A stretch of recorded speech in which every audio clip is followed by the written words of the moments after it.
to this panel on women, terrorism, and counterterrorism.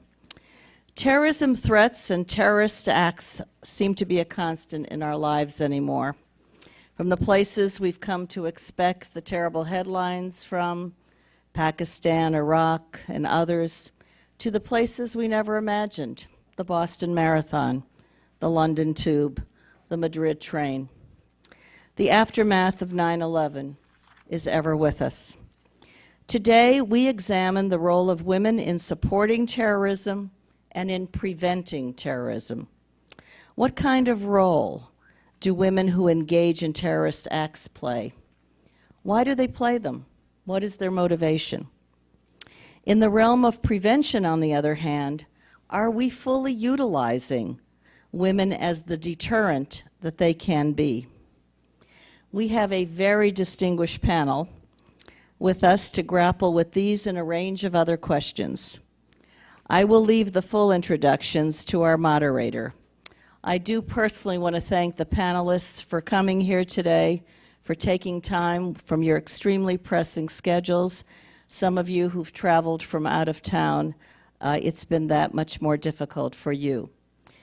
Duke University Professor of Law Jane Huckerby is an expert on international human rights, including women and conflict prevention, a subject dear to my heart. And she edited Gender, National Security, and Counterterrorism, Human Rights Perspectives. Mia Bloom is an expert on women and terrorism and political violence. She is with the Center for Terrorism and Security Studies and Criminal Justice at the University of Massachusetts. And I note that she has an MA in Arab Studies from Georgetown. She did go on to get her PhD as well at another institution. Jane Hall-Lute recently left government, where she was the Deputy Secretary for the Department of Homeland Security, one of the toughest jobs in government, charged with the prevention of terrorism and keeping our country secure. She was earlier an Assistant Secretary General of the UN, responsive for peace building, where I first came to know her and to greatly respect her leadership. And finally, we are so thrilled to have our colleague, Bruce Hoffman, the director of Georgetown Center for Peace and Security Studies, on the panel. He is one of the most eminent experts on terrorism and insurgency, with long service in and out of government. To moderate today's discussion and ask the probing questions, we are fortunate to have the nationally syndicated columnist, Ruth Marcus. Ruth is a veteran reporter and editorial writer at the Washington Post. She started there after her graduation from Harvard Law School, now almost 3 decades ago. But she's so young. You just always look youthful, Ruth. She, as a reporter, has had an impressive career at the Post, covering politics in the Justice Department, the Supreme Court, the White House, you name it. She has had a lengthy, distinguished career and continues in her current position. She joined the editorial board in 2003 and 2 years later was offered her own column. Both in her columns and in her many media appearances, she brings her astute perspectives on a range of timely issues, from foreign policy and politics to the occasional commentaries on family life. She is wonderful to read, and I hope all of you do so regularly. She was nominated for a Pulitzer, and I'm lucky to be able to count her as a friend. That is our panel, and we at the Georgetown Institute on Women, Peace, and Security are thrilled to be able to partner with the McCain Institute for International Leadership. I want to thank Jane Mosbacher-Morris for her close collaboration on today's program. For Mrs. McCain, Cindy McCain, the co-founder of the Institute, a humanitarian in her own right, and an international business entrepreneur and owner. And I want to welcome the executive director of the Institute, Ambassador Kurt Volker, here today. I have been able to work with the Institute in the past and they provide extraordinary leadership in this area and have brought much to today's program, and you will hear from Mrs. McCain at the end of the program. So this afternoon, the discussion will also be available online. You can tell your friends who couldn't make it. And if you are tweeting, the hashtag is Women and CT, and the Institute is located at GIWPS. So that is all from me, and now, Ruth, it is all yours and the panelists. Thanks very much. Welcome to this panel on women terrorism and counterterrorism. I think I can only claim to be an expert in one of those three, and you can probably figure out which that is. Milan did such a terrific job of introducing everybody. I'm going to do it in the most cursory way, just to add a few more highlights, because this is such a rich topic and such an esteemed panel that if I read everybody's bio in full, we'd say thank you very much, have a good evening. And I really want to save time for my questions, but even more important for your questions. But I do have actually the benefit, which thanks to Milan, of a prop here to introduce our first panelist, Mia Bloom. This is her book, Bombshell, The Many Faces of Women Terrorists. And for those who can't see it, this is possibly the best book cover I've ever seen. This is like Suicide Barbie, with her blonde hair and her little itty-bitty mini suicide vest strapped around her little itty-bitty Barbie miniskirt. So really all you need to know about Mia Bloom is that she was cool enough to write a book called Bombshell that has Barbie on the cover. She's professor of security studies at the University of Massachusetts Lowell, and she speaks, yes, 9 languages, in addition to being back here at her alma mater, and how cool is that? Jane Hall-Lute, the other reason I'm going to be really quick on the introductions is that I can only see with these horrible glasses on. Jane Hall-Lute is the President and Chief Executive Officer of the Council on Cybersecurity, and while she doesn't have this really cool book cover, she has this most impressive resume here that's most recently, before her current gig ends as Deputy Secretary for the Department of Homeland Security, but goes to Assistant Secretary General of the United Nations, service on the National Security Council staff under President George H.W. Bush and President Bill Clinton, and a career in the United States Army that includes the Gulf during Operation Desert Storm, and all of that, plus getting up I just learned, at 3 o'clock in the morning to take a champion speed skater daughter to the rink. So who says women can't do it all? Bruce Hoffman, also known as our token guy, which makes him not only distinguished but extremely brave, has really one of the scariest and most impressive resumes here, because I could just read, actually, if I read any one of these paragraphs that they gave me, it would be adequate to introduce you and convince everybody that you know what you're talking about. Studying terrorism and insurgency for more than 30 years, currently director of the Center for Security Studies, director of the Security Studies program, and a tenured professor at Georgetown University's Edmund A. Walsh School of Foreign Service, which was a 3-breath sentence in and of itself. Basically, if you want to know anything about counterintelligence, call Bruce, I think is the short version of that. I love that we're on a 2 Jane, 1 Ruth panel, because we're back to old-fashioned names, but I think I'll need to call you Jane with a Y. Definitely. My kids, one's named Emma and one's named Julia. The only reason I bring it up is those were such common names in their demographic. I personally refer to them as Emma L. and Julia L. So I'm just going to call you Jane with a Y. Sounds good to me. When I call on you, guys.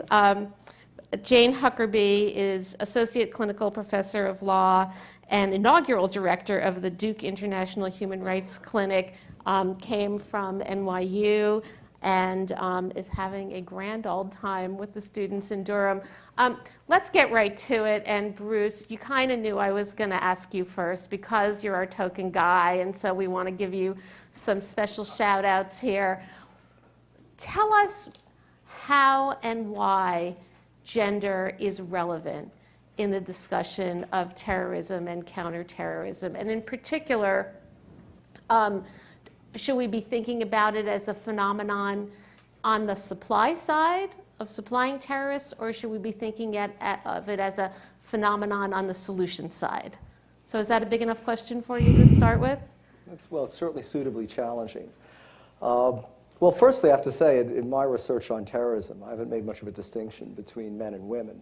To me, women have always been in the fabric of terrorism, just like they've been in the fabric of all lifestyle. If one wants to go back to sort of the birth of modern terrorism, the Russian revolutionary group, the Narodnaya Volya, had many women. Vera Sasulich was one of its main assassins. Certainly in the 1940s, Jewish terrorist groups like the Stern Gang or the Freedom Fighters for Israel had Gula Cohn, who subsequently became a member of the Knesset. I think where you've seen sort of the apotheosis, as it were, I wouldn't also want, women have been involved in terrorism throughout history.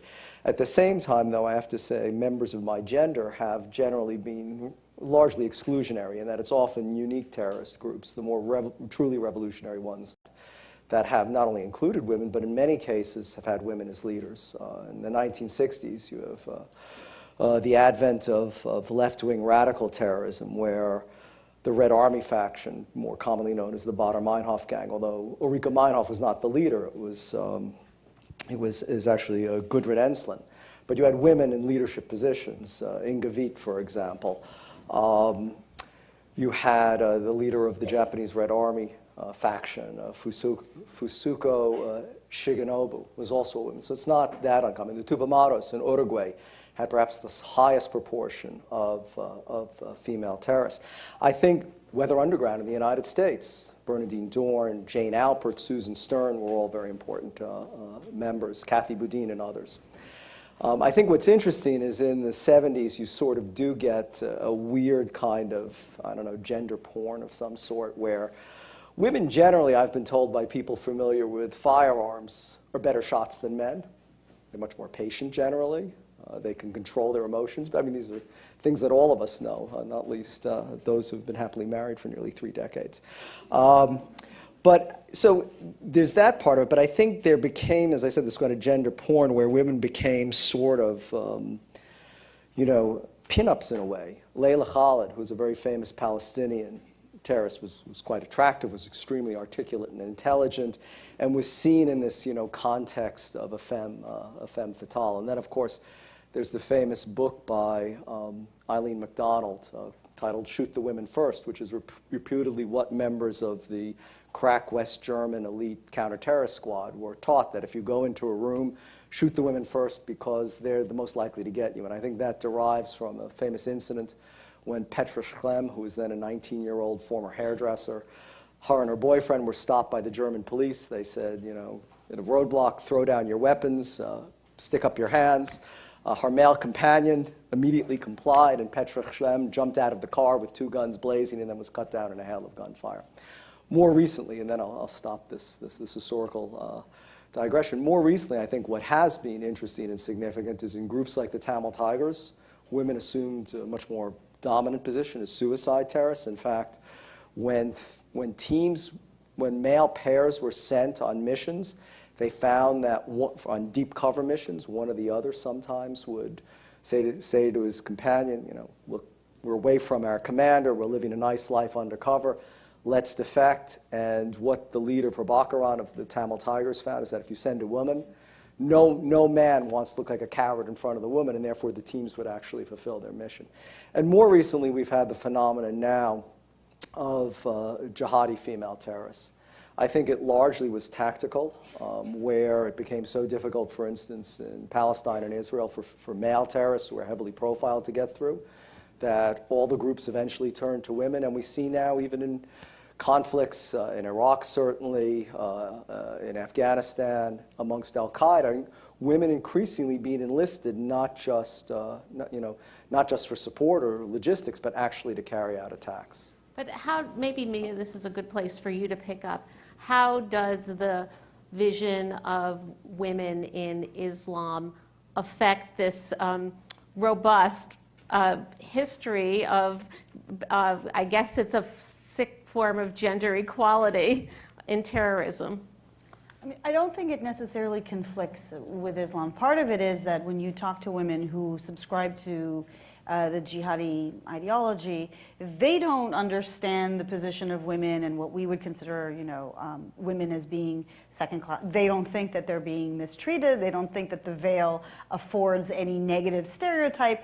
In fact, many of them will say that the veil has allowed them to do things that not being veiled has allowed. But I think that the point that Bruce is making that's really unique now, what we've seen the change, is we've seen a change both in the ideology within the jihadi circles of a discussion about what a woman's role is in not the big jihad, not the main jihad, which is the struggle everyone goes through every day, not to drink and eat pork, no matter how delicious it is, and to make sure you pray 5 times, but the smaller of the 2 jihads, where whether a woman's obligation is general, individual, is it the same as a man's? So once they changed that opened the door to a lot of groups that had been saying, well, it's no longer the secular groups. We also want to participate. But it's also, as Bruce mentioned, a question of how do you infiltrate the target? How do you get to deliver that actual explosive device? And then finally, I think it portends a shift in the nature of targeting. As many of the terrorist groups have gone from what we'd call hard targets to softer targets of civilians, they've been using an operative that blends more readily with the civilians around them. And then, of course, the last thing in terms of a comparative advantage is as the IED is placed underneath traditional clothing, it gives the appearance of late-term pregnancy. So, of course, that wouldn't be obvious on a man, but on a woman. So you have all these different ways in which it has been very instrumental and effective for the groups to use it. And they've adapted their ideology and their initial resistance accordingly. But in terms of the women's role, I think that it's important that we really don't understand sort of a woman's role in Islam, because there have been a lot of stereotypes around what Islam says with regard to women. And I think some of the work that Layla Ahmed has done in the Divinity School has really shown that, things are a little bit more complicated or nuanced than we thought. And Jane, you were nodding, so I'm going to ask you to pick up and add to that. Yeah, I think to come back to your original question about why do we need to think about gender on the supply or the prevention side, definitely not thinking about gender has led to some pretty big gaps in knowledge. One is the role of women in terrorism. Another is the role of women in countering terrorism, so women as security actors. But also not thinking about gender has led to a pretty perverse outcome where many counter-terrorism measures actually end up undermining women's rights or having a bad impact on women's advocacy at the local level, which is sort of the last intention of what you'd want in a good counter-terrorism measure to do. While I was nodding along to Mia, I want to reflect upon briefly the importance of overcoming stereotypes in this conversation. While some governments have done some measures to engage women as counterterrorism forces, there tends to be a presumption about women as being very peaceful, as being very motherly, as being the ones who are going to dissuade individuals from terrorism or themselves not commit terrorist acts. I think we need to sort of move beyond that and look at the wide range of roles that women can play, both in terrorism and terrorism prevention. Well, but when you said that some measures might end up harming women, what kinds of things are you thinking of? Yeah, so one thing, one word that I heard a lot, particularly from women's advocates on the ground who definitely oppose terrorism but are trying to think about how their work fits in this sort of framework, is the word squeezing. That women feel squeezed between terrorism on the one hand, which can violate their rights, and counterterrorism on the other hand, which may not always make their work easy. And I'll give a very concrete example here. It's around anti-terrorism financing laws. These are laws that are designed to restrict the flow of funding to terrorist groups. There are laws that, by definition, tend to favor giving money to charities that are very large, that have verifiable track records, that have a very public profile that matches their work and so forth. And unfortunately, women's rights groups don't always meet those criteria. They're small. A lot of women's rights groups have to work below the radar because of their local circumstances in their country. So these groups are talking to us and saying, we feel really frustrated that we can't, get the resources to work on these very important counterterrorism initiatives by virtue of the counterterrorism laws themselves. So we're in this real double bind of where you have groups that want to work on these issues, but other parts of the ways in which we're approaching terrorism cut off their ability to do so effectively. Got it. And Jane, other Jane, Jane without the Y, tell us a little bit, the piece that we've talked about, this least though Jane touched on it, is the role of women on the solution side of terrorism and counterterrorism. I'm actually having all kinds of identity issues. I'm sitting up here in the middle with another Jane on the panel, which is like the first ever in my life. And there's another Jane here. And I come from the middle of 7 children, so I should really be quite at home. It also feels a little unusual. I mean, I think what we will create here is an echo chamber, because perhaps I'm speaking for myself. I doubt it. Everything I know about the subject I've learned from the man sitting to my left. And I suspect there's more of me in the room as well. So it's a great pleasure to be up here with Bruce. And let me just say, Milan Revere has been associated with issues of trying to understand and narrate the role of women in improving the opportunities for women throughout as long as I've known you, both personally and professionally. And it's whenever Milan calls, your response is, how can I help you? Then it will pay more dividends to you, I guarantee you. I would say, I'm not sure, even listening to this conversation, while we have learned a lot, we haven't mastered a narrative about what we're talking about here. We still speak, and Bruce did it, better than almost anyone with no notes, I might add, anecdotally and episodically and sort of in an observational way about prominent women here or there. But let's face it, either on the terrorism side or on the prevention side, women aren't represented in their number in any dimension of the question, either as agents of terrorism, agents of prevention or response, leaders certainly. And it's always quite striking to me how you see women who may occupy prominent positions in movements, when those movements institutionalize, nearly never do you see women translate from the positions in movements into institutionalized positions of leadership. We don't know why not. We don't have very good theories about why societies broadly don't value their girl babies as much as boy babies, but we know at root that gives rise to a differentiation of treatment that some may continue to call equal but different, and still many others call unequal. So what do we know about preventing deadly conflict, about the role of women in preventing terrorism or other kinds of mass violence?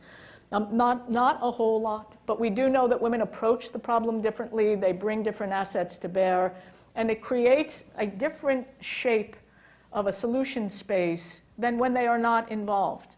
Now, do we have the actuarial data that we have from millennia of men being involved in these things? The answer is no.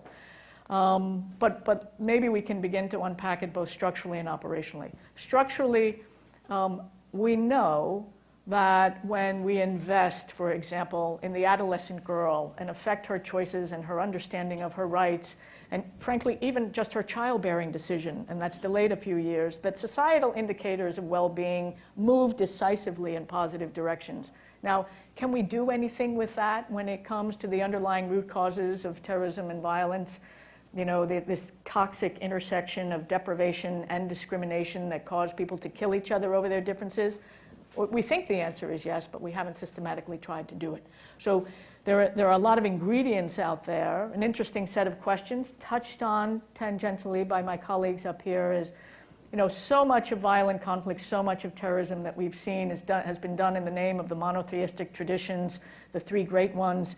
Question, why can't the monotheistic traditions control their fringes? Question, why do these same traditions have issues with 50% of their faithful populations?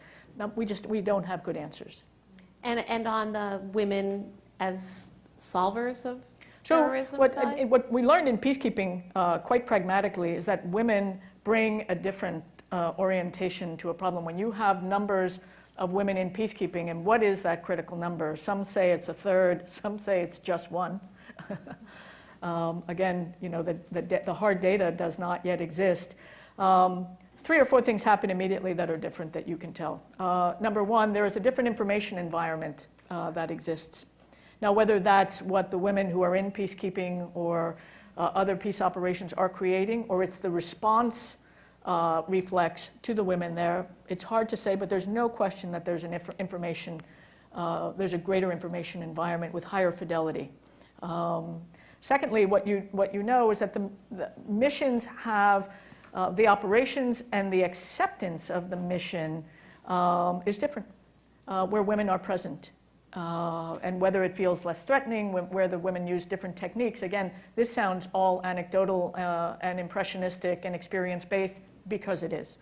And the third thing is that women approach operations, search and seizure operations, other things like that, checkpoint operations, slightly differently, and you see less incidents of violence. That kind of information has begun to be accumulated. Why is that the case, though? Those questions are still out there. But, and I think, Jane, I want to go back to Jane with a Y. Just to add one more piece as we set the stage here, which is talk for just a minute, and Mia, if you want to jump in here also, about gender as a tool of, gender violence as a tool of terrorism as well, because I think that's one piece that is inevitably and importantly involved in this discussion that we haven't touched on yet. Yeah, definitely. I mean, I think when we look at gender in terrorism and counterterrorism, we have to look at the role of women as terrorists, terrorist supporters, but also gender-based violations by terrorist groups against women, and to acknowledge that very starkly. By the way, is that an old phenomenon in the way that Bruce gave us this sort of history of women as terrorists, or is it a newly, it's not obviously a newly emerging phenomenon, but a newly prevalent phenomenon? Or maybe more newly recognized, and then I think it has been happening, for a prolonged period of time, but is now sort of recognized through a human rights framework as being violations. So in many ways, the fact that women are victims of terrorism can be a very important entry point for understanding their role in preventing terrorism too. So you were talking about what are some examples of how women make a difference. Well, women have been very strong on providing a counter-narrative to terrorism, for giving an alternate voice for what the vision of terrorism holds for a community. And I think in some ways, the fact that women are often victims of terrorism gives them legitimacy and gives them an authority to speak in that way that we should be thinking about. But that we also need to, again, move beyond thinking about women only as victims and think of them as agents and so forth as well. But definitely to recognize that the idea that terrorist groups violate women's rights is very strongly something that's the lived reality of women all around the world, that women mobilize against that all the time. They may not call that always counter-terrorism. They may call it conflict negotiation, mitigation, but they are constantly engaged in this battle of trying to ensure their rights are not violated by either terrorists or governments who are trying to alleviate terrorism. And that provides an excellent segue. I mean, one of the things that the terrorists have been very effective at doing is providing an entree for women who actually have been victims. And so in many of the societies in which there's an honor code or there's an expectation of virginity at marriage, when women are sexually abused, and for example, when I did my field research with the Tamils in the north and the east of Sri Lanka in the Tamil-held territory, it was well known that Tamil women were being sexually abused at checkpoints by the Sri Lankan military. And the LTTE, which is the Liberation Tigers of Tamil Eelam, in no uncertain terms actually put out huge billboards letting the women know, we will welcome you into the Tigers. We know that you're damaged goods by society's understanding of what a woman brings to a marriage, but you can come and join the Tigers. And it was a very effective mobilization tool. It also was something that was definitely true. You asked how counterterrorism can exacerbate things. The Russian Duma passed a law, and they're still able to do this, that any woman in Russia who's veiled can be strip searched immediately. And you can imagine that this is basically targeting a Chechen community, and it has radicalized Chechen and Dagestani women, and we've seen the results of this radicalization. So I think that it's important that we understand that it can be both the terrorist groups. We've seen this in Iraq, where Ansar al-Sunnah, with the fact that American soldiers, for the most part, have been behaving themselves, at least towards Iraqi women, and not engaging in the kinds of sexual abuse that were apparent in, say, Vietnam and Cambodia. But what happened is Ansar al-Sunnah took a few instances of sexual misconduct, let's say by Sergeant Stephen Green, and used this one 14-year-old girl in Mahmoudiya, Abir al-Janabi, who was stalked, gang raped, killed. Her family was killed, and the house was burned down, and they tried to blame the Shia. This was happened in Iraq. They used these kinds of examples to mobilize people against American forces. But in the absence of there actually being any large numbers of sexual abuse, they started raping Iraqi women themselves.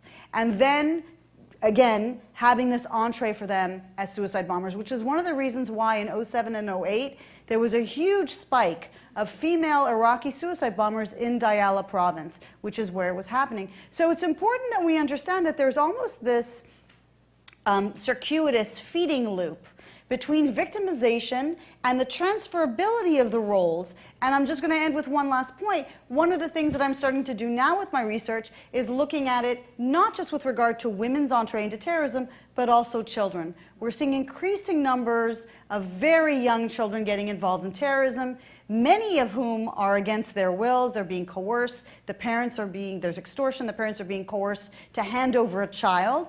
Across the globe. This is not just in one case, let's say in Pakistan where I'm doing my research now, but also in places wide and far in Sri Lanka, in Chechnya and others. So it's important that we understand that we don't have this very black and white understanding of what role women play, or whether they're only going to make a positive contribution to conflict.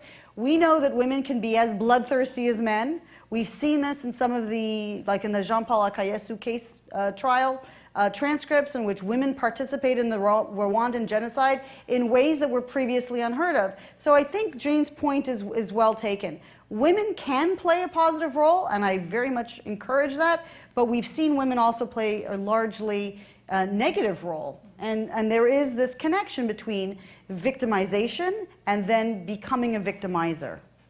And I'm going to ask maybe one last question, though I reserve the right to ask another one, and then open it up to what I'm sure will be better and more interesting questions from the audience. But Bruce, I wanted to go back to the account you gave at the beginning because it's of the history of women in terrorism, because it strikes me, at least from the ones that I know of, the Bader Meinhof gang, the Kathy Boudin, Bernadine Dorn, that seems different from the women terrorists of today, in the sense that these are women from upper middle class, privileged, educated backgrounds.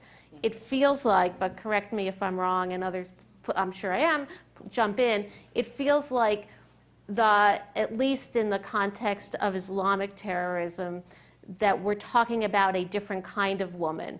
And the sort of really interesting tension between the notion of the woman who can't drive, the woman who is not supposed to leave the home without a male escort, and the woman with burqa and how convenient improvised explosive device or suicide bomb as agent of terrorism.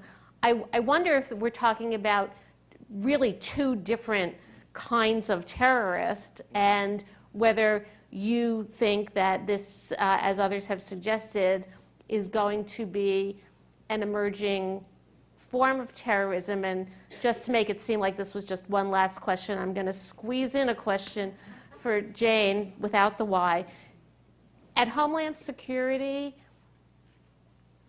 was there talk about the issue of gender in terms of thinking about the capacity of women to be agents of terrorism here in the US? And/or is there a gender divide in the kinds of things that you worried about in part at Homeland Security and are thinking about really full-time now in terms of cyber terrorism, which I'm sure we think of a little bit as a male geeky nerds capable of getting into systems, but I bet there's some women geeky nerds capable of getting into systems too. So Bruce first and then Jane. Well, I and then think get ready for your questions. both Jane without a Y and also Mia raised a number of important points that you've picked up on. Is that, and I find this true with terrorism in general, is that there's very few hard and fast rules. I mean, there's so many different terrorist organizations throughout the world that's existed for 2,000 years. It's probably unrealistic to think that we're going to come up with some common profile. I mean, basically, from what I've been hearing, I almost think that the discussion has illuminated three different types of women terrorists. Those that use terrorism as a form of empowerment and equality, and I would classify many of the left-wing terrorists of the 1960s and 70s, perhaps even the FARC, but let's say radical Marxist, Leninist, Maoist groups where there's not really coercion or there's not intimidation. I think there's a second element of coercion where, as Mia's described, for instance, the Tamil Tigers of the LTTE, one reason amongst others, but one of the reasons they developed the famous glass suicide capsule filled with cyanide was that women were being serially violated by Sri Lankan armed forces and that it was better to perish this way than to be humiliated in this manner. And you see a different derivation of that, not in all cases, but in many of the Palestinian cases, where women who are tricked or persuaded, just as Mia described, to regain some lost honor, perhaps for monetary benefit or more or less coerced into terrorism. We saw this in the PKK at the end of the 1990s, where women's families were threatened if they didn't engage in it. And then I think you have the third example where women themselves are intimidated in the sense that, often in many places, it's, the best recruiting sergeants for terrorists isn't the terrorists themselves or even the media. Margaret Thatcher many years ago said publicity is the oxygen terrorists depend on. It's actually often the actions of undisciplined security forces who abuse women, and as a motive of revenge, they go into the violence. So I think there's all different categories. What always interested me in Northern Ireland is, or in Ireland in general, is that both anecdotally and from interviews I've done, it seems that there's a very strong matrilineal streak. That in other words, if one's grandfather or uncle cousins on one's mother's side were Republicans, as it were, so I'm talking about the IRA, not so much the loyalists, there was a very strong sense that you would be. And this was because, in the stereotype, I mean, the women were running the house and had the dominant influence over the children.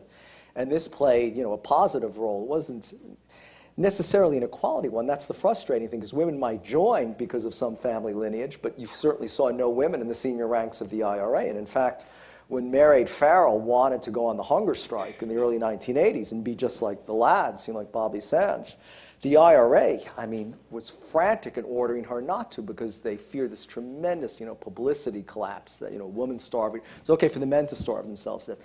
But then, interestingly enough, two of the leaders of the German Red Army faction starved themselves to death as well. So it really depends on the group and it depends on the circumstances. They did let 3 of them actually go on hunger strike, but only for 10 days, and then they pulled them off. Right. So, because I managed to interview Mairead's cellmates since she was killed by British SAS forces in Gibraltar. But it was very interesting that they get very irritated when you say you were forced off the hunger strike. But interestingly, although they weren't in the leadership, when you look at Stormont now, you do have a number of female parliamentarians who are former IRA. And so it is perhaps one of the only terrorist groups I can think of, other than maybe Go Lacon, that has graduated the women into politics, into high-level politics. And Jane, our homegrown terrorists have not been women that I can, of the modern era. So I actually just want to make an observation to develop a point that Bruce made, which I think is very powerful. When we're looking at male terrorists or what motivates terrorist movements or initiatives or strikes or even the lone terrorist, the conversation almost always begins with meaning. What meaning did this individual or does this group, what are they associating with? What higher order goals or values are they pursuing? Somehow women are denied this equal connection to meaning. That it's not somehow seen as somewhat less legitimate. And so therefore we find it somewhat remarkable that women would be equally motivated by the same meaning that draws her brothers or her uncles or fathers or whatever into this. And I think that's a largely unexplored, I haven't read Mia's book, so I will, but an unexplored, this equally motivating and the power of meaning in your life. And yes, I'm happily married with 3 kids, and they give me a great deal of meaning in my life. But so does the fact that I was a soldier, that I've spent a good part of my life as a public servant. And it's a complex analysis, but one I think, again, we need to pursue. You know, on the question you asked about Homeland Security, and I can spend a minute on homegrown terrorism. You know, oddly enough, with Janet Napolitano and Jane Lute and at the leadership, gender didn't come up a lot. You would have thought that this would have been an issue that would have been first and foremost, well, gee, you're a person of gender. Don't you think about this all the time? Well, no, actually. And it was not a remarkable thing in the counterterrorism agenda, where it became very remarkable to us, and not because our awareness as a society has risen, but because our tolerance has dropped. That's where the movement that we've seen. I think people have always been aware of women being abused and children increasingly, but it was in the trafficking. We became very engaged in illicit trafficking. Some of you may know the Institute for Inclusive Security, Ambassador Swanee Hunt. I'm associated with her work. She's been looking at the trafficking question. She's been looking at women, peace, and security. She's been looking at the role of women in peace processes, as well as here at Georgetown. I mean, there's plenty of work to go around, for goodness sake, we know that. But as we look at, in Homeland Security, what we confronted a lot was the role of women in domestic law enforcement institutions, for example. Why aren't they represented in their number in society? And they're not. Like when I was in the military, women represented about 10 or 11% of the Army in those days. It's gotten slightly better, not much. And similarly in law enforcement, the numbers stay down in the low teens. So one of the theories is that we will see a greater sensitivity or a greater understanding of the perspective that women bring to these issues when they're in more leadership positions, and we will see them in more leadership positions when we see them in greater numbers in lower ranks coming up through the system. Briefly on the question of homegrown terrorism, we were vigilant for the terrorist, irrespective of gender. But did it ever come that you had a discussion about why we aren't seeing more girl terrorists at home? In the modern era, obviously, I know about the 70s. No, but what I will Watched say them on is, TV. What I will say is what was true is probably what's impressionistically held by most of us, is that it was remarkable when there was a woman. So the Moscow theater shooting, that was notable for the women who were involved in that. And there is just a higher shock element when people see it still. I mean, there's one thing, and I apologize if it sounds as a corrective, but No, please. I think that this idea that there's this intersection between deprivation and a lack of education and poverty that leads to terrorism, I think some of the work that Alan Kruger has done has shown that it's not a clear-cut, if-then proposition, because a lot of people who are at the top of the terrorist food chain, whether it's the 19 from 9/11 or others, are disproportionately better educated, higher GNPs. And in fact, going to Moscow, the example that you gave, not only at the Dubrovka in 2002, but in the Moscow subway attack in March 29th of 2010, you have, there was a twin attack, 2 women. One was 16, married to a jihadi, but the other one was 30, had a master's degree in computer science, and was the head of a technical school in her village. So there isn't this direct correlation between education. Some of the women are educated women. I think when you're seeing less educated women than you would have had at the head of the left-wing terrorist groups in the 70s, it might be more a reflection of a society in which fewer women attain higher levels of education. But we are seeing people who are educated, people who are wealthy. I think the difference with the poverty might be the support. The community that is supporting them may actually be suffering from much of what you've described. But the individuals who get involved, again, I think, tend to reflect the kinds of individuals that always got involved in political movements, the people who could afford to do so. Now, of course, this is going to vary significantly in Afghanistan. Chris Fair, who is actually a professor here, has written a piece, actually with Dan Byman, another professor at Georgetown, about the suicide bombers in Afghanistan not being particularly bright, that they keep jumping and hugging each other when they're wearing the IEDs, and oops, boom, that's, that's the end of those two. So the fact is, you're not always going to be dealing with, Dr. Evil with the cat on his lap. These are not all geniuses. But for the most part, when you're a terrorist leader, you want to send your best and your brightest because you want the mission to succeed. You want the smart person who's not going to talk about it, who's not going to reveal the mission secrecy, but also who's going to be able to get that bomb to deliver it to its target. So that's why we see better educated people. Well, I want to be clear. I absolutely agree. It's not the case simply that poor people will kill each other. Rich people will kill each other too. Smart people will kill each other, and less bright people will kill each other. That's not the case. But when we were at the Commission on Preventing Deadly Conflict, what we wanted to understand is why do people come together in systematic campaigns of slaughter? And what we discovered was it was the toxic intersection of deprivation and discrimination. People may riot, but they're not going to engage in systematic campaigns of slaughter unless they're led. And so how do we understand that phenomenon of leadership intersecting with a relatively low bar of a group being susceptible to being led to a fight? It doesn't take very much.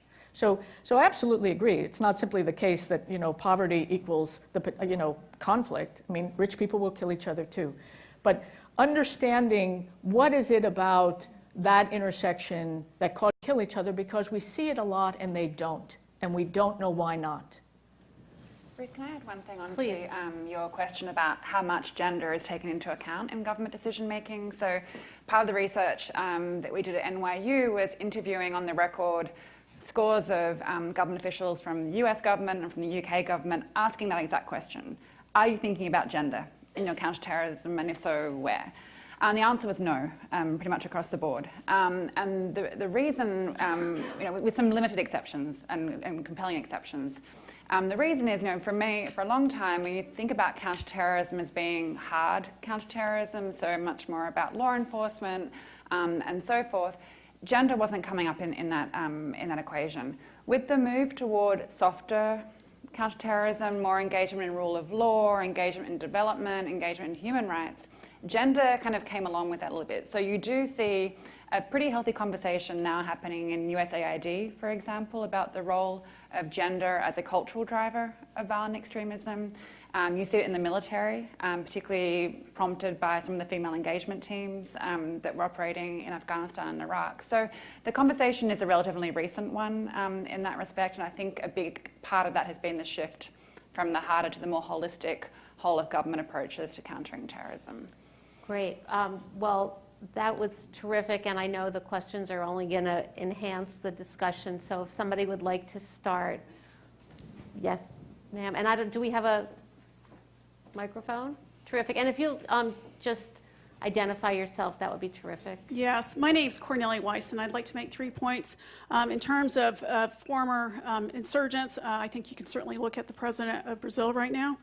And in regard to why there aren't more women in security forces, they're not always pleasant places. I think you only need to look at where the women's vote first came, New Zealand. The chief of the Navy of the New Zealand Defense Force was found by their Human Rights Commission to have engaged in sexual harassment on his ship years ago, and yet, despite that, has risen to be chief of their Navy.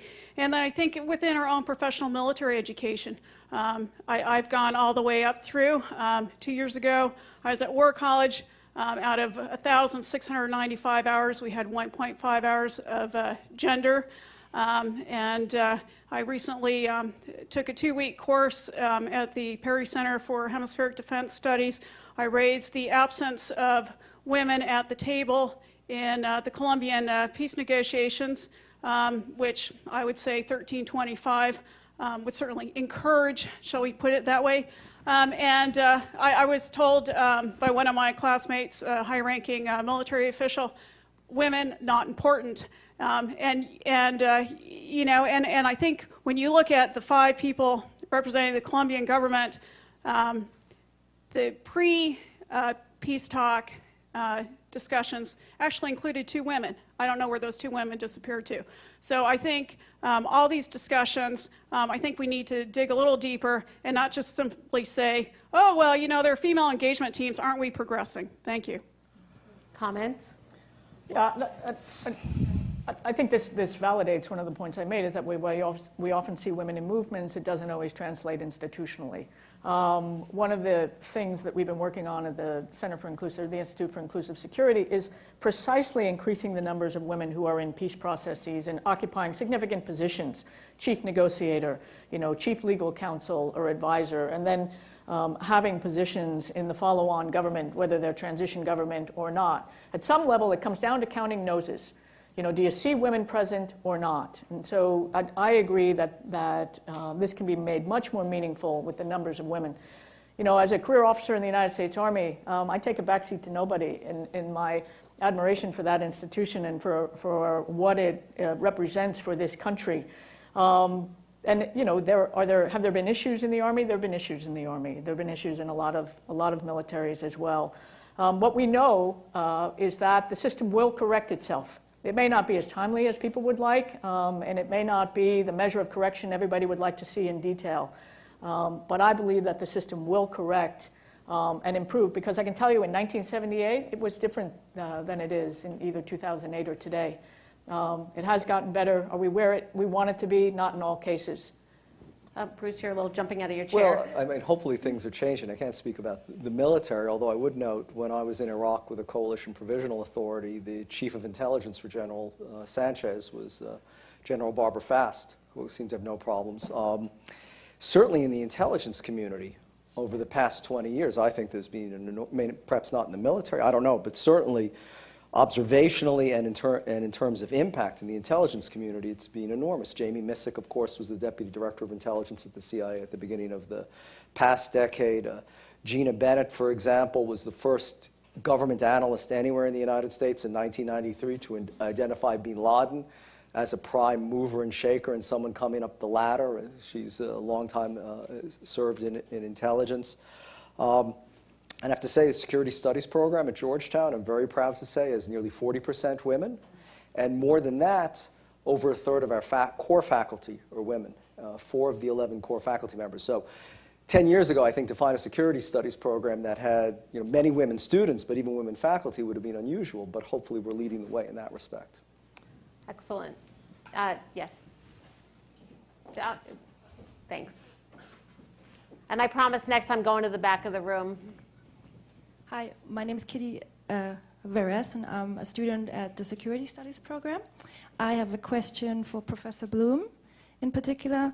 Professor Hoffman was talking about the different types of female terrorists, and I recently read in an article on foreign policy that there may be another trend, particularly in respect to the Black Widows, that they actually don't find a way to these organizations because they've lost someone, but just because they are weak persons, that their psychological profile is just that they are being weak, and just the way they've experienced their life has made them weak and just susceptible to join a terror.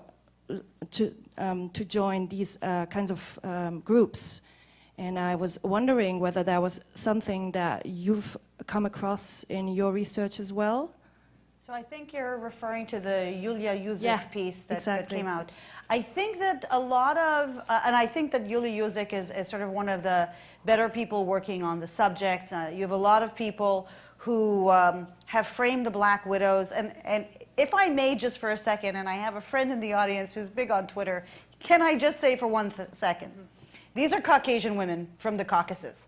Why they're called Black Widows and Samantha Luthwit was called a White Widow is something that was bothering me, and I wanted to put it in a blog. It was taken out of a blog by my boss, who was also my husband, so I couldn't say no. And there's about 15 people in the room who know what I'm talking about. But I think part of the overarching, and Bruce is always correct, that there isn't a profile. We do tend to frame women as being, influenced by men in their lives. And in fact, even when I interviewed the leadership of the LTTE, and I said, why do you have so many women? One of the things they said to me is the women are more easily, we can manipulate them more easily, and they're more expendable. And I thought, well, at the Battle of Elephant Pass, your women units were able to rout the army more effectively than your male units. So why is it that even the leaders of some of the organizations in which the women form a very important part are still considering them expendable and more easily able to manipulate them? I think that in general, with the Chechens in particular, we see a lot of women involved as part of family units, that it's almost like the family business. And so you see sisters and cousins and mothers and daughters. So you do see very often family units. And so I don't know if that these are women are psychologically damaged any more so than men who participate in terrorism may also be able to recall with perfect clarity being 8 years old and remembering their father being harassed at an Israeli checkpoint. So when people say, Yoram, that men are politically and ideologically motivated and the women are emotional, I actually say no, I don't think so. I think that all men and all women who are involved in these kinds of movements are probably combinations of ideological and politically motivated, but also there's some emotional connection as well. And I think that the difference is the way in which very often the media has framed it. When it's a woman, we're always saying what happened, what went wrong. Whereas when it's a man, we don't focus on their background and they're doing the psychological autopsy, as it's called. And I think that we have to understand that the same things that motivate men motivate women, but that there might be additional things that motivate women that don't motivate men. But they're very clever at doing this online, where in the same way that in the teams that Bruce described, that no man wants to look weak in front of a woman, the jihadi groups have been using women with great panache online to get men involved. Because the women say, aren't you man enough? Are you going to hide behind the women? So it is, of all the things that we've described today as in terms of efficacy from a terrorist perspective, shaming men into participating more has been at the top of the list. So if I can ask a question to my colleagues then. I mean, what you make very clear is that it ought to be no surprise that we see women. Well, the question is then why don't we see more? We don't see that much terrorism, thank goodness. I mean, terrorism itself is statistically insignificant. But, go ahead, Bruce. Well, no, because I think most terrorist groups are still male-dominated, and they'll use women for their ends tactically, but they're still exclusionary when it comes to leadership. I think, can I add why don't we see more? I think we don't look for it or recognize it when it actually is terrorism. So like sometimes there's no tracking of the information. So the UK government went through a whole review of their Prevent, it's their counter-terrorism program. And one thing that they recognized they hadn't been doing is they simply hadn't been tracking gender in their intervention programs. They had no record of it, because the overarching assumption was it's going to be men. So I think we have a real, apart from why aren't we seeing it, well, we're also not looking for it at the same time, and I think that matters in terms of what data we end up ultimately having at our disposal. Great. More questions? I see a hand way back over there. Hi, my name is MJ. I'm a freshman in the School of Foreign Service. And you've touched on how women in terrorism movements can be this kind of dark empowerment in a way. But then also, on the flip side, how female leaders in these terrorism units aren't really seen then as leaders of the country if that terrorist movement is a success. And so my question would be, well, threefold. One, can terrorism ever be seen as an equalizing force between men and women involved? And secondly, about counterterrorism, how would you incorporate women more into peace negotiations and the transition from counterterrorism to actually creating a stable government? I can take the last piece of that. One of the things that the Institute for Inclusive Security has been looking at is exactly this question. What are the pathways to increase the numbers of women who are involved in peace processes, in meaningful positions? I mean, we are seeing across the board a slight increase in women in sort of at the functionary level and note-taking and things like that. But what about in the decisive policy-making roles? And there are 3 or 4 pathways. One pathway that's pretty high fidelity is the key decision maker. If he, usually he, not always, makes a decision to include women in particular functional areas, whether it's democratic institutions or security sector reform or other kinds of enfranchisement. So the key decision maker is a pathway. Legislation is a pathway. Rwanda has made a progress in increasing the numbers of women in representative positions, in part because of legislation. 1325 calls for the implementation of meaningful national action plans, which are designed for countries on terms that they value to create processes to increase the numbers of women, both in peace negotiation as well as in governance structures. So those are, there's more than one path to increasing the numbers of women present in meaningful positions. And Jane, you looked at the question of women in the Arab Spring and their inclusion in constitutions, so this is a wonderful opportunity to talk about that. Yeah, sure, but if I can also sort of build on that. I think definitely we have to take lessons from peacekeeping and try and apply them to how we think about encouraging women's roles in countering terrorism. But I think they're also different, and we have to sort of be mindful of some of the different challenges that pertain for promoting women's role, particularly involving women's advocacy and women's rights defenders in countering terrorism. For me, a key question alongside the promotion of women and so forth is to actually ask women on the ground what role they want to be having in these initiatives. Some women's rights groups will say, yeah, call it counter-terrorism, we're on board, let's do it. Others will want to have a bit of a distance between them and a counter-terrorism agenda of a government, primarily as a safety issue. That calling their work counter-terrorism will create backlash, it will endanger them, it'll make women's rights be even more associated with a Western and particularly an American, UK, potentially Australian agenda. So I think be led by groups on the ground is a big one. I think another lesson to learn from the peacekeeping context to apply to the counter-terrorism context is, be careful about only engaging with gatekeepers in the women's rights community. So, very often the kinds of people that are drawn upon to do counter-terrorism work in the women's rights community may not be the grassroots groups, the ones who are actually in these communities, again, living these realities. And I think being mindful about that broader engagement. But again, being very careful not to equate peacekeeping with countering terrorism. The big struggle right now that we're having at the UN is actually trying to figure out what is our dividing line between peace building, human rights promotion, and countering violent extremism. There has to be a bit of a difference here, and if we lump them all together, we're going to get a lot of conceptual and practical confusion on the ground. I would say the same lessons applied. So Ruth was referring to the fact that I worked with the UN on trying to promote gender equality in constitutions post-Arab Spring. Some big lessons from that were, again, being led locally, there are very strong women's rights advocates on the ground. They may speak about women's rights in language different to how we speak about women's rights, but we need to be mindful of what role can we play to facilitate effective engagement rather than potentially undermine their work and create backlash, which is not an outcome that anyone can be okay with at the end of the day. Great. Yes.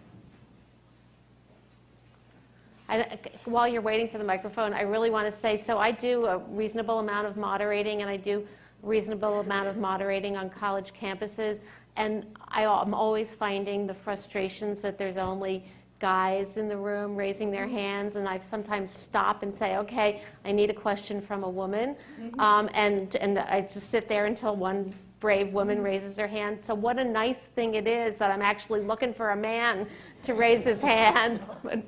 Hi, my name is Megan. I'm a research assistant at the United States Institute of Peace with the Center for Gender and Peace Building and a graduate student at George Mason. I'm currently doing some research for the Institute looking at the intersection with security forces and civil society groups and what the partnerships between those two can do in counter-violent extremism. And so I'm wondering if any of you can speak to that, specifically maybe in the Nigerian context with Boko Haram, or looking for some sort of engagement in Libya or in other areas of this. I can't speak about Nigeria or Libya. But one of the things that we have addressed is, what about in this country? Does the potential for violent extremists exist? It's yes, of course. What's the role of the federal government in addressing that? The president has made it a priority, and a priority that we look at all forms of domestic violent extremism and how do we identify it and strengthen the hand of law enforcement. And so that's one piece of the puzzle, strengthening the hand of law enforcement to be able to recognize and intervene and prevent violent events from breaking out. And there's a whole agenda associated with strengthening the hand of law enforcement that's important to keep in mind. But the other part of the agenda, at least for us in Homeland Security, was breaking down barriers that can isolate communities. And here we did find the role of women to be very important in these communities. I mean, as you know, the Immigration Service was in Homeland Security, and so very often we had exposure to and information on and an engagement with domestic newly immigrant communities in this country. And so working with all echelons of government, from the state and local level as well, across law enforcement and the other social services that can be offered in this country, how do we break down barriers that can isolate these communities? Because very often what we find is the generation either born here or very young, coming here, growing up, feels in another world.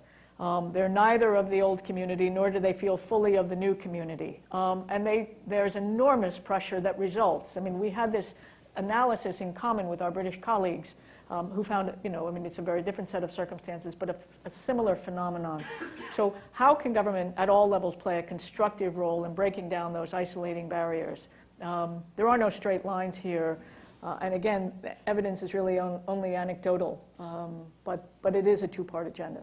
I think the important thing to understand is if you're going to be addressing any kind of women's roles within CV in a place like Libya or within Nigeria, it's very important to do so within an Islamic frame. I think it's very important that women's involvement in countering violent extremism does not necessarily equate to westernization or to secularization, because then right away you're failing.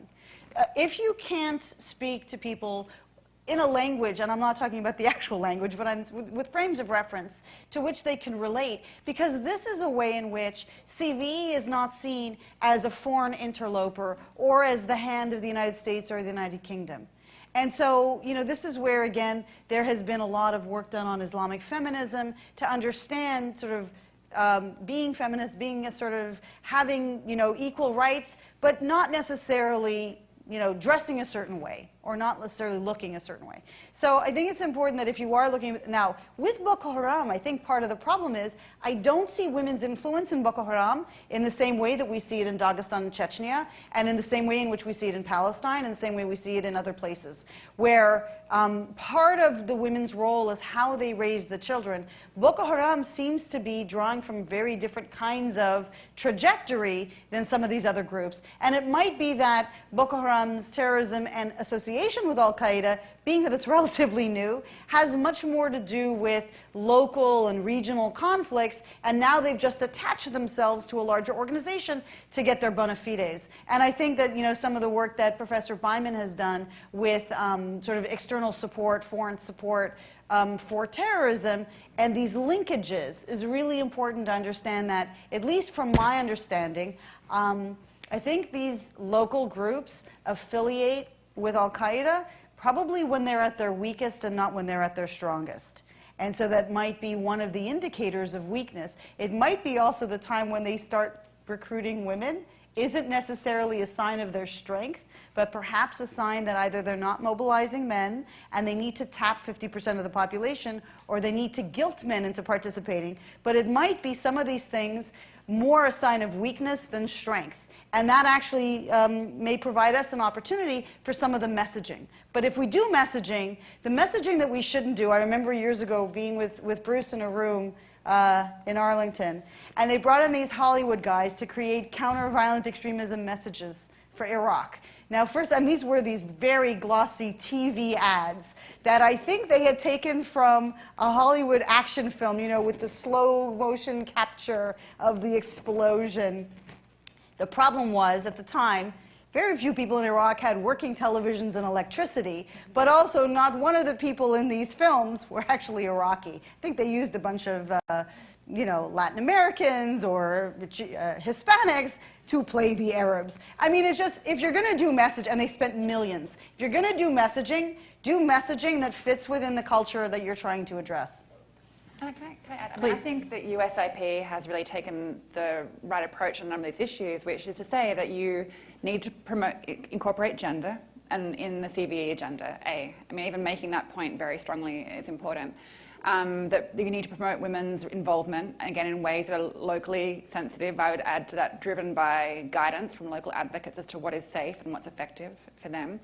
But also a recommendation that USIP has been making that I would strongly echo is, again, to recognise that there may be some spaces that you don't securitize, that you have to maintain a space in civil society, for civil society engagement, that doesn't need to be called counter-terrorism, doesn't need to be called CV or counter-narrative, that may have an upstream effect on countering violent extremism, and I think it will.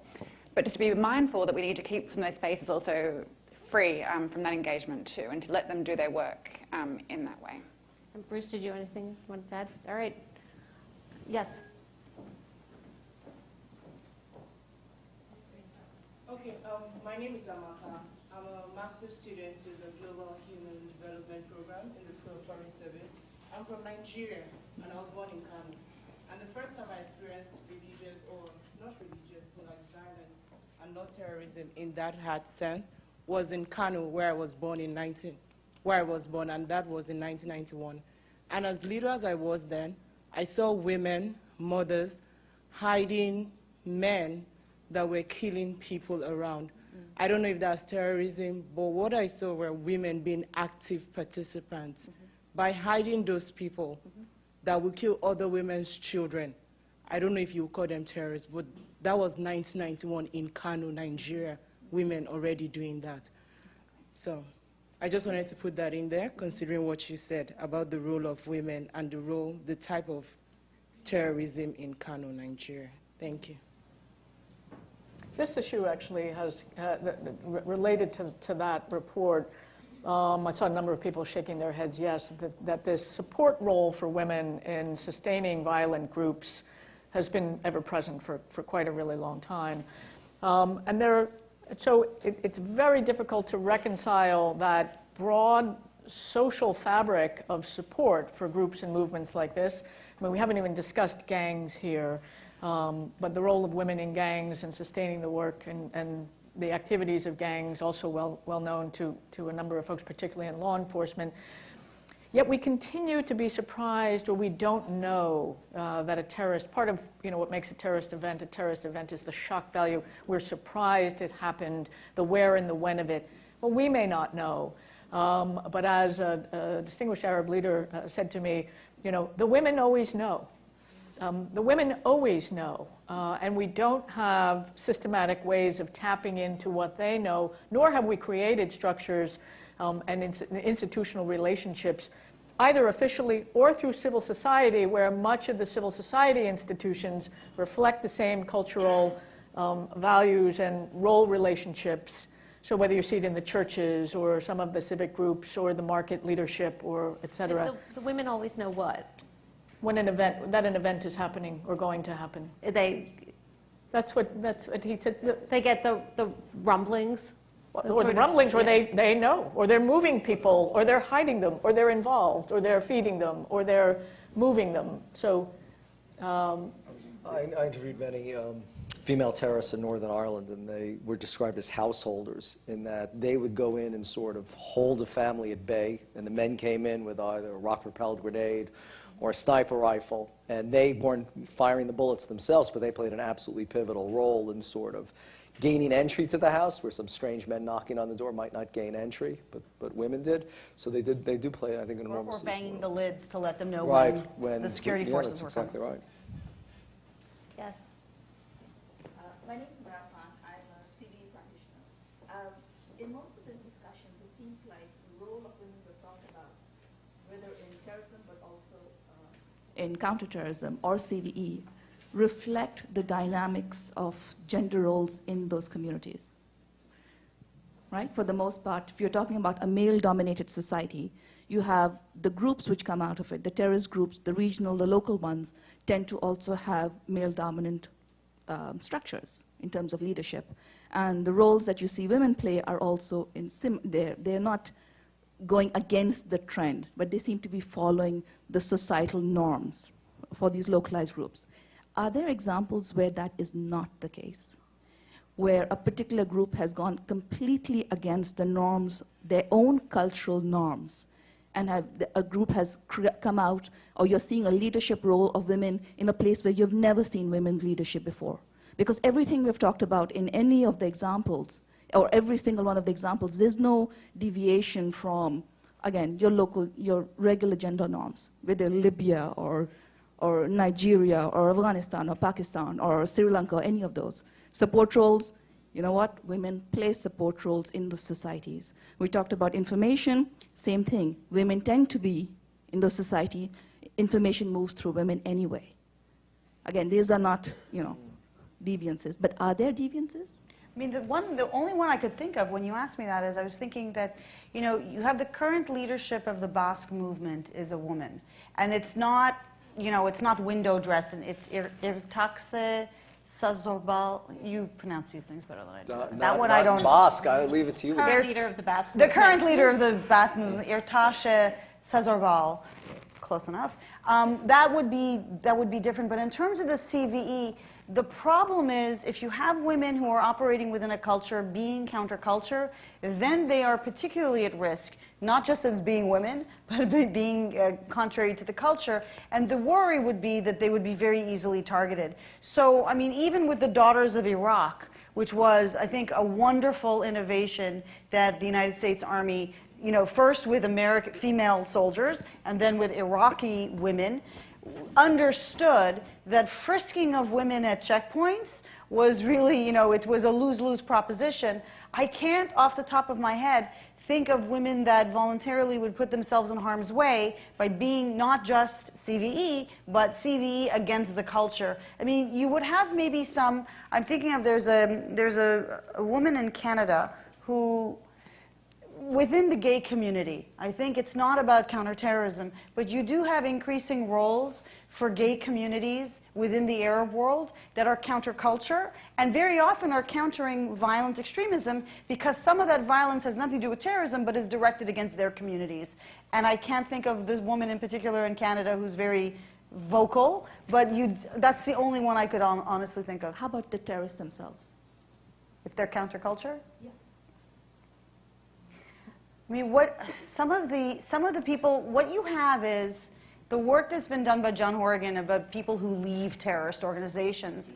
They leave for a variety of reasons. The biggest reason is that there's a huge disconnect, and they're very disappointed between what they thought involvement would be like and what involvement really was like. There they are pushing up against, but they're leaving. But you've stumped me, Humaira.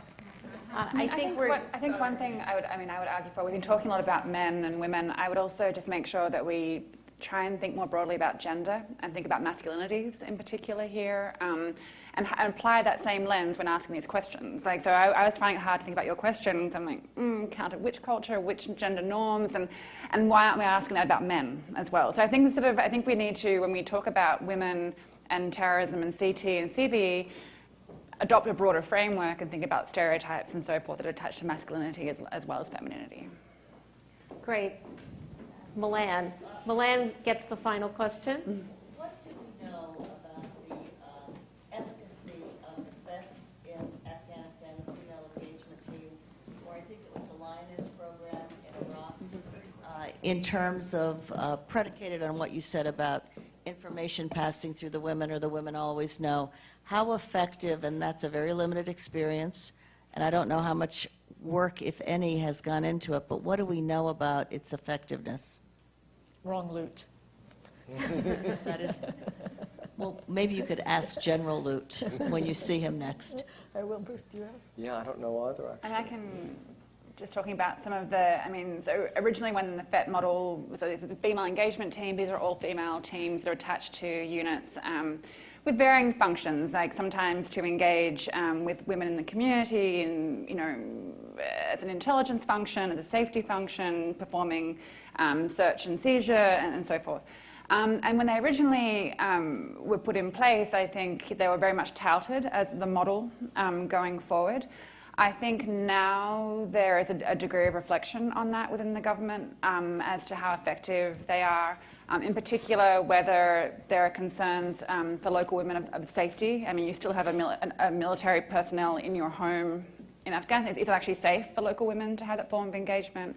Is it safe for service officers too? So there's a lot of, I think it was originally felt to be a solution. I think now there's a concern that maybe there was some, that this idea of putting that the gender gets taken care of if you have an all-female team is not the right assumption to make. It pulls gender into this one unit rather than being a system-wide approach. And secondly, is it really something that's benefiting local women? A lot of women were expressing concern about this relationship that they're meant to be having. And I think also there was concerns within, from what we heard, about whether being on a FET was affecting your subsequent promotion within the military. And there was a big concern about whether there was an issue of you were doing less valuable work in this role. So that's just from based upon the current discussions we had.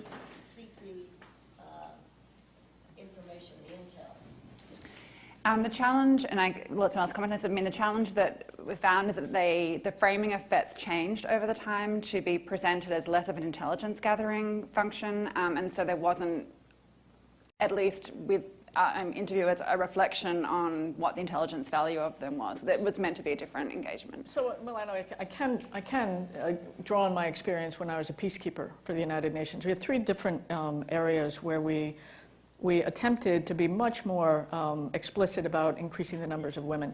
Number one, informed police units. I mean, one of the dramatic changes in UN peacekeeping over the past 10 years has been the rebalancing of a peacekeeping mission towards greater involvement of law enforcement as opposed to military. It changes the complexion of a mission. And at least two cases, one in Liberia where the Indian government provided the first ever all-female police unit. I mean, it was really quite striking. They had a different effect than their male counterparts. Secondly, we used women in Darfur as part of every team.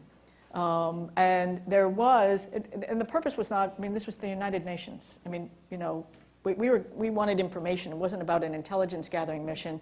But there is no question that they were able to have conversations that would not have otherwise been possible, whether it was at a political level, a humanitarian level, or a development level as well. And then the third example was in UN peacekeeping missions themselves. Some of you may remember we had an awful experience with sexual exploitation and abuse by UN peacekeepers. I was given the responsibility to implement a program to move away from that, both structurally and operationally. And we took a multi-part, we had a multi-part agenda engaging with member states to the point where we were prepared to say, if you're not willing to abide by these standards, we are willing to do without your services in peacekeeping. So very hard messages from the top. But what it also involved was putting women in each of the peacekeeping missions as part of the sexual exploitation, good conduct, and discipline units. And so women didn't have to lead each of those units, but women had to be present in them. Because, you know, if you don't see someone who sort of looks like you, I mean, the obvious criticism is, let me get this straight. You've got an all-male good conduct and discipline unit, and it's men who are doing the abuse. I mean, so, you know, you just have to sort of undertake some common sense initiatives to break down the barriers that otherwise exist.